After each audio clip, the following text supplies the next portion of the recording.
রিজিক কি জিনিস সেটার একটা গল্প বলি আপনাদের।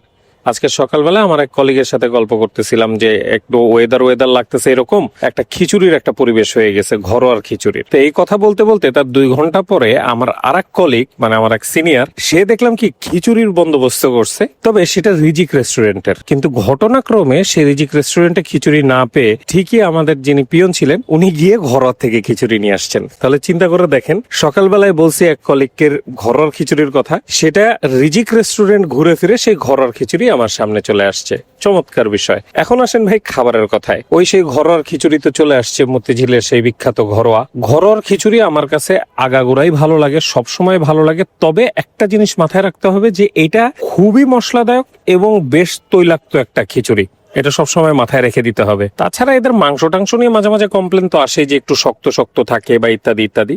তবে আজকের এই পার্সেলটাতে আমি মাশাআল্লাহ ভালোই পাইছি। আর অফিসে বসেই খাই আর যেখানেই খাই ভাই, দিন শেষে চা আমাকে খাইতেই হবে, এটা আমার কম্পালসারি। সো এই 1 কাপ মশলাদার রং চা। তাহলে আজকের এই ছোট গল্প এখানেই শেষ হোক।